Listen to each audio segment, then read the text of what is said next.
It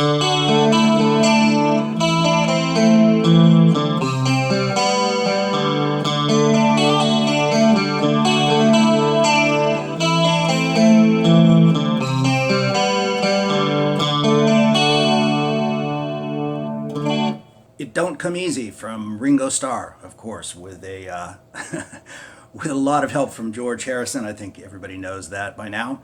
And but it was really great of George to just give Ringo full credit, which gave him a nice hit on his hands, and probably some pocket change as well, I would imagine. So George is all over this song. He probably wrote the music, I'm guessing, and Ringo kind of helped out with the lyrics or whatever. Perhaps you guys know more about it than I do. But George plays some great stuff on this. It's got that signature riff in the beginning, which is all based on a D chord, an A minor chord, a C chord, and a G chord, okay? And he just makes a nice little riff out of it. And so I'll show you how to do that very slowly with the tab up on the screen. But first of all, I'm using an analog chorus on this. In fact, a very heavy dose of chorusing to kind of emulate that Leslie speaker cabinet sound. And I'm using a Joyo chorus, and in fact I'll take a picture of it right now and put it up on the screen so you can see what chorus I'm using and what my settings are. And I would imagine that the settings would be pretty similar on another chorus pedal as well, okay? So like I said, it's based on a D chord, an A minor chord, a C chord, and a G chord. So I'll put the tab up on the screen as usual and just sort of walk you guys through it. And so we're on a D chord to start out with, and the picking pattern is like this.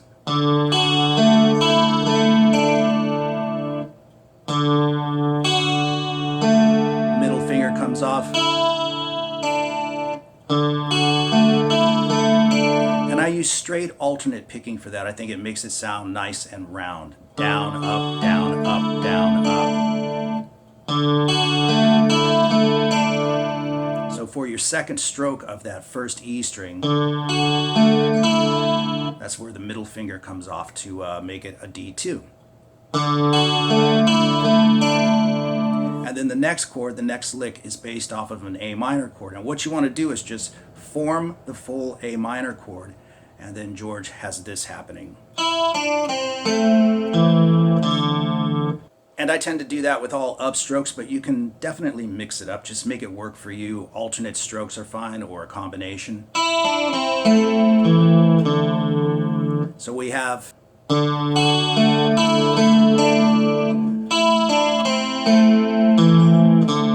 you can see on that very last note, the second finger comes off once again, and it comes off of the D string at the second fret inside the A minor chord to the open string.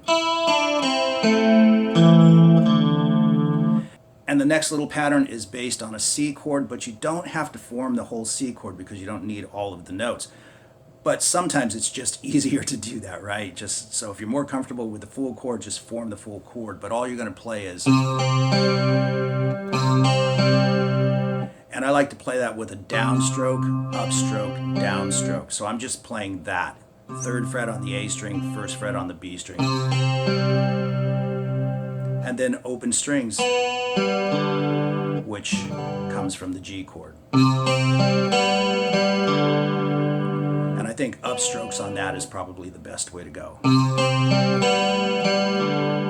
So what we have so far is...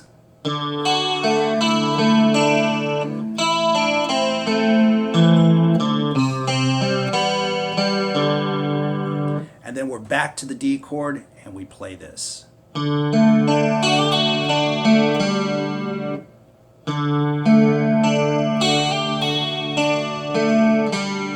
So we're doing a hammer-on, obviously, between the second fret and the third fret, using the second finger and the pinky inside the D chord. Classic stuff. Then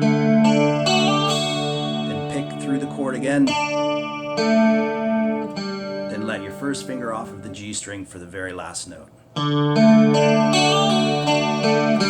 And you start the whole thing over again.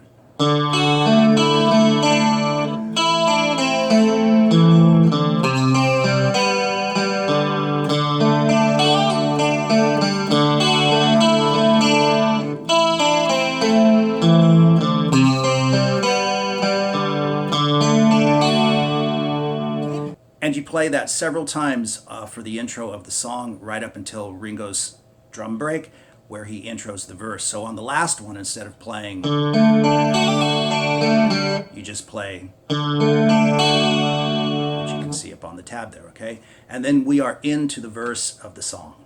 Now the chords on the verses are actually really easy. It's just D again, A minor, and C. And then for the B part, we move to an F major bar chord and a G major bar chord. So I'll just play that for you and then explain how I strum it out, okay?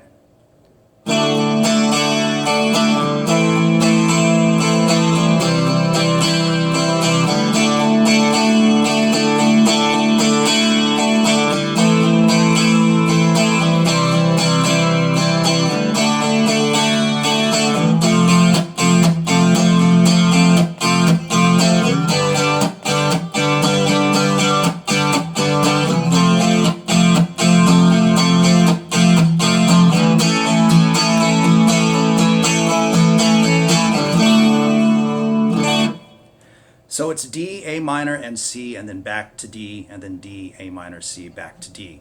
It's just a nice, loose, jangly strum. It's alternate strokes, but you want to sort of place the emphasis on this. Down, up, down. You can keep your hands swinging, but just kind of think of that rhythm while you're doing it.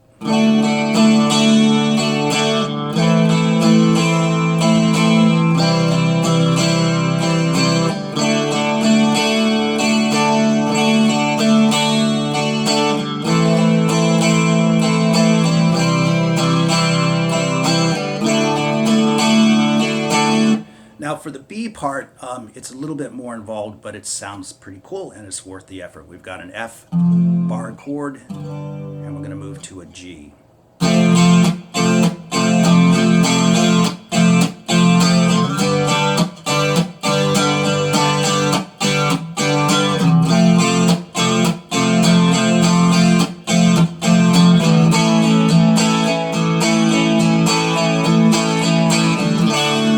So what I'm doing there is down, up, and then a mute, okay? You kind of let the pressure off of the chord just enough to mute out the strings, and then maybe a little muting back here, but you still stroke with the pick, like that. And those are upstrokes, so it's down, up, mute, up, okay?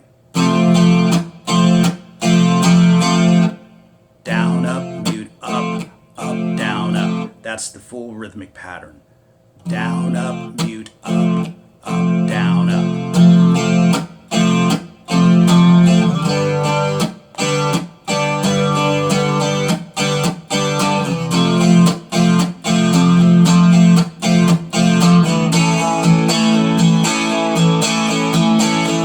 So on the A chord, you can play that as a bar if you want. Any way you choose to play it is fine. That's sort of like a 1, 2, 3, 1, 2, 3, 1, 2, 3, 1, 2, 3, 1, 2, 3, 4.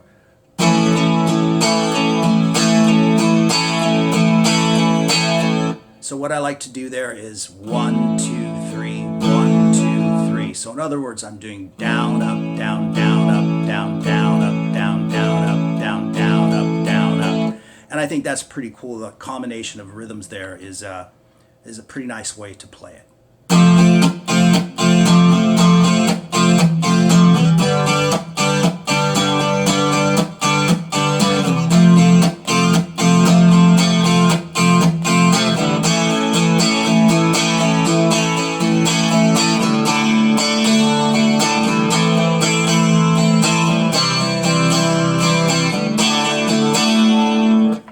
And then, of course, at the end of the song, we fall right back into the main pattern. And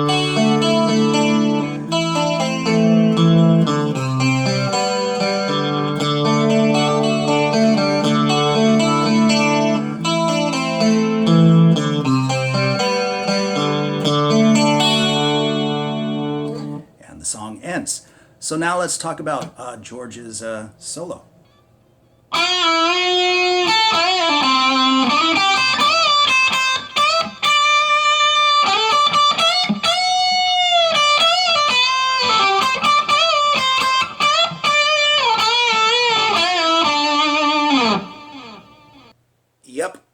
Another cool solo from George. He just took some great solos throughout his career. So I'll just walk you through this one real slow. So we're at the 9th fret on the G string, and we bend it, release it, and bend it again, but hold it, all with one stroke of the pick. Then while the string is still bent, catch the 10th fret on the B string with your pinky. Then bend, release, and pull off to 7. All on the G string again. And then 10th fret on the D string. You can also go if you prefer to do that, okay?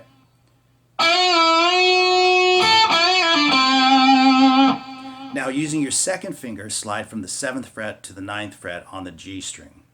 8 on B, 8 on E.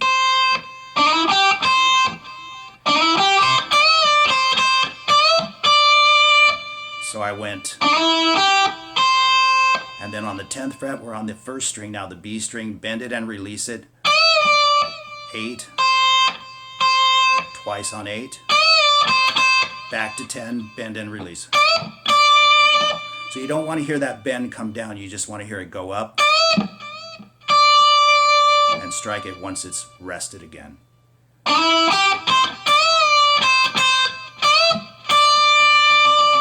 So now on the B string, I'm going to slide from the 8th fret to the 10th fret. Pop down to the 1st E string, twice at 10, and then 2 bends at the 12th fret. Now for the next lick,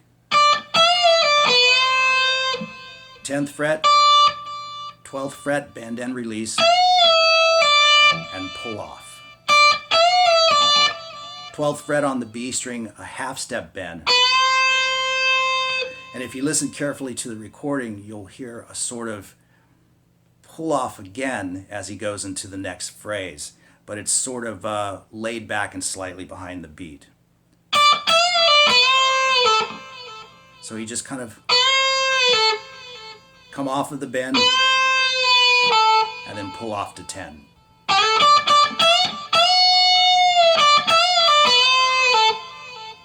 And then we have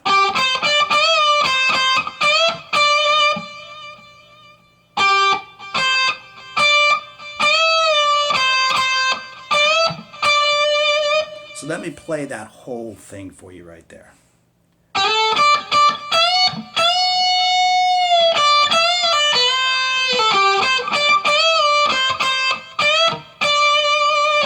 And then he ends the solo with this. 10th fret on the B string, bend it and release it twice. One stroke of the pick again. And then 9th fret on the G string, resting on 7.